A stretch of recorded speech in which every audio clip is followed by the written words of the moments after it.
मास में जब भी मंगलवार पड़ता है तो उसे बड़ा मंगलवार या बुढ़वा मंगलवार कहते हैं। और मंगलवार वैसे भी हनुमान जी का दिन होता है। ये हनुमान जी के लिए समर्पित होता है और हनुमान जी राम जी के भक्त होते हैं।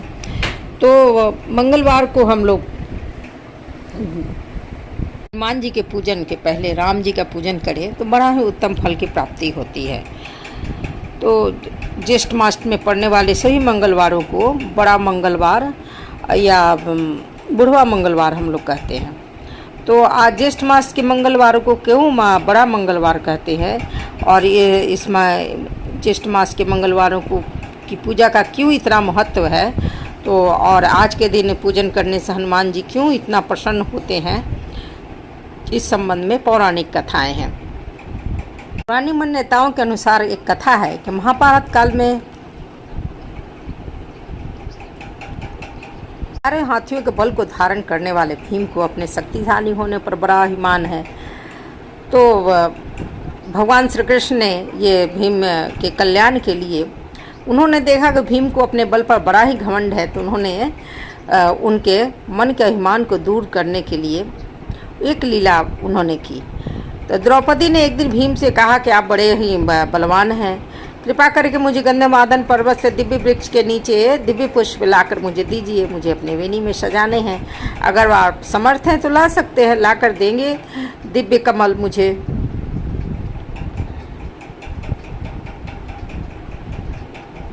जी के द्रौपदी के आग्रह को टाल नहीं सके और उन्होंने अपनी गदा उठाई और गंधमादन पर्वत के चल पड़े। और गंधमादन पर्वत पर जब पहुँचे तो फिर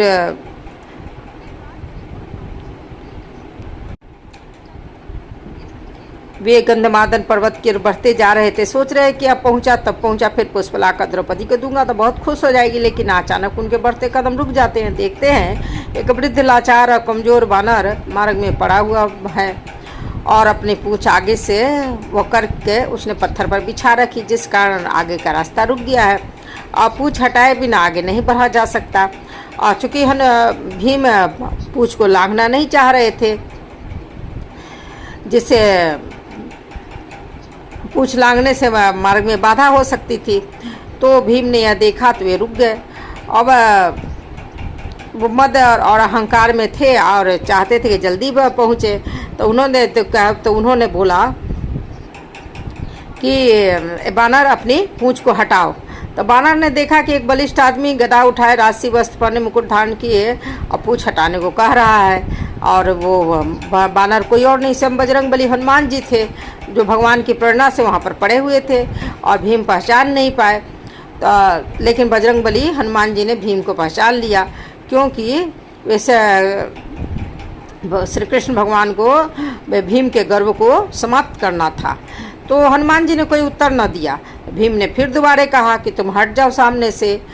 कई बार जब भीम बोले तो इस बार बानर गंभीर हो गया, मनी मन हनुमान जी हंसने लगे। और फिर कहा कि देख नहीं रहे हो, मैं तो बहुत बूढ़ा आदमी हूँ, मुझसे मैं इतना कमज़ोर हूँ, मुझे उठ ही नहीं पा रहा हूँ, मुझ में इतनी भी ताकत नहीं है कि स्वयं ही अपनी पूँछ हटा सके। तुम ही क्या मेरा पूँछ को हटा दो और हटा कर आगे बढ़ जाओ। तब भीम का और जो गुस्सा और बढ़ गया, उन्होंने गदा को कंधे से हटाई और बानर के क्या कि पूँछ लगे हटाने।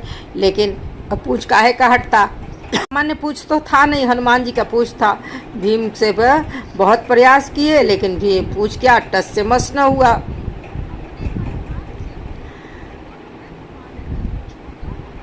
अब भीम बड़े हैरान हुए। उन्होंने फिर बाएं हाथ से पूँछ को हटाना चाहा, फिर दाएं हाथ से भी हटाना चाहा, लेकिन तिल भर भी ना हटा। फिर उन्होंने बानर के देखा तो बानर मुस्कुरा रहे थे। ये देखकर भीम को बड़ी गुस्सा आया। अब की बार भीम ने अपने दोनों हाथों से भरपूर जोर लगाया, तब भी पूँछ जो थी बानर की इंच भर भी ना हिली। तो दोबारा और इधर बानर जो था मुस्कुराया जा रहा था।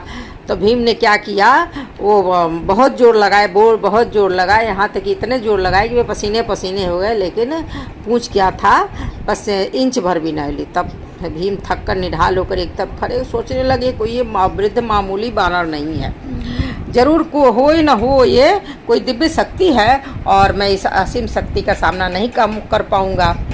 तो उसके बाद ये भीम ने बार बार प्रयास किया और जब भीम जब उस बंदर के सामने कमज़ोर लगने लगे तब उनका सारा अहंकार समाप्त हो गया। और अहंकार जब मिटता है तो भगवान की कृपा होती है।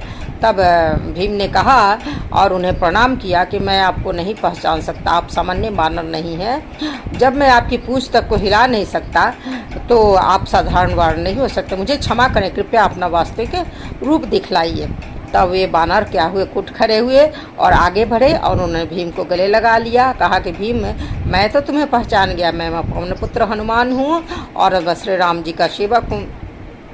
श्री राम जी का सेवक होने के सिवाय मेरी और कोई पहचान ही नहीं है। उन्हीं के आदेश पर तो मैं इस मार्ग पर लेटा हूँ ताकि तुम्हें तुम्हारी असलियत बता दूँ। रिश्ते में मैं तुम्हारा बड़ा भाई हूँ, इसलिए बड़े भाई का कर्तव्य निभाते हुए प्रभु के आशीर्वाद से तुम्हें आज याद दिला रहा हूँ शक्ति का, अपनी ताकत का अभिमान मत करो, क्योंकि यह ताकत बल तुम्हारा नहीं, भगवान ने ही तुम्हें दिया है और यह शरीर भी तो परमात्मा ही ने दिया है। और जो चीज़ परमात्मा की है और किसी की कैसे हो सकती है, इसलिए जो जिसने दिया है उसके लिए उसी का धन्यवाद करना चाहिए। परमात्मा की शक्ति के सिवाय किसी की क्या शक्ति हो सकती है। वानर राज के मुख से ऐसी बातें सुनकर भीम की आंखें खुल गई। त्रेता युग की श्री राम और हनुमान जी की वीर गाथाएं उन्हें याद आई। प्रेम से श्रद्धा से हनुमान भीम की जो आंखें खुल गई और वे भाव के इसी प्रवाह में भीम ने हनुमान जी को समुद्र लांघने के समय धारण के विशाल रूप का दर्शन देने का उन्होंने अनुरोध किया। तब हनुमान जी ने राम जी की कृपा से अपना आकार वैसा ही बढ़ाया जैसा उनने 100 योजन समुद्र लांघने के समय धारण किया था। यह देखकर भीम बड़े हैरान हो गए। वे कभी हनुमान जी के चरणों को देखते तो कभी उनके आकाश छूते मस्तक को देखते, जिसे वो देख भी नहीं पा रहे थे। इतने विशाल हनुमान जी थे कि भीम की नज़रें उनके कभी चरण पर पड़े, कभी सिर उठा के उनके सिर माथे को देख रहे, लेकिन उनका माथा दिख ही नहीं रहा। तब हनुमान जी ने कहा, भीम, मेरे इस रूप को तुम नहीं देख पा रहे हो, लेकिन मैं तो प्रभु श्री राम की कृपा से इससे भी बड़ा रूप धारण कर सकता हूँ। हे पांडु पुत्र, मैं हनुमान हूँ। मुझसे बढ़कर भाग्यवान और कौन होगा जो मुझे आपके दर्शन प्राप्त हुआ, ऐसा भीमसेन ने कहा। और फिर भीमसेन ने हनुमान जी को दंडवत प्रणाम किया।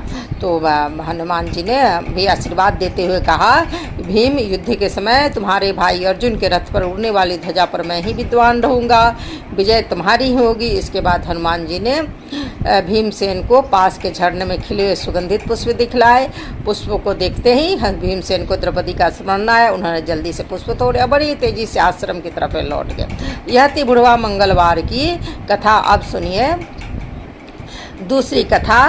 तो हनुमान जी की जय, सियापति रामचंद्र की जय। अब मंगलवार की दूसरी कथा सुनिए। तो किसी नगर में एक ब्राह्मण दंपति रहते थे। उनका कोई संतान नहीं होने के कारण बड़े दुखी रहते थे। हर मंगलवार वन में हनुमान जी की पूजा करने जाया करते थे। वह पूजा करके बजरंगबली से पुत्र की कामना किया करते थे। उनकी पत्नी भी पुत्र प्राप्ति के लिए मंगलवार का व्रत रखती। वह मंगलवार के दिन व्रत के अंत में हनुमान जी को भोग लगाकर भोजन करती। एक बार व्रत के दिन ब्राह्मणी ने भोजन नहीं बनाया। किसी कारण से उनके घर में अन्न नहीं जुट पाया, जिस कारण से भगवान को भोग नहीं लगा पाई और न ही वे संभोजन ग्रहण पाई। तब उन्होंने प्रण किया कि अब अगले मंगलवार को हनुमान जी को भोग लगाकर ही वे भोजन करेंगे। इस तरह भूखी प्यासी 6 दिन तक पड़ी रही। फिर मंगलवार के दिन वह मूर्छित हो गई। हनुमान जी को ब्राह्मणी की श्रद्धा भक्ति देखकर बड़े प्रसन्न हुए और उन्होंने आशीर्वाद स्वरूप ब्राह्मणी को एक पुत्र दिया। कहा, यह तुम्हारी बहुत सेवा करेगा। बालक को पाकर ब्राह्मणी बहुत प्रसन्न हुई। उसने बालक का नाम मंगल रखा।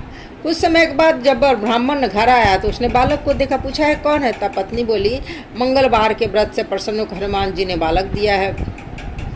सुनकर ब्राह्मण को अपनी पत्नी की बात पर विश्वास नहीं हुआ और उसने एक दिन अवसर पाकर उस ब्राह्मण ने बच्चे को कुएं में ढकेल दिया।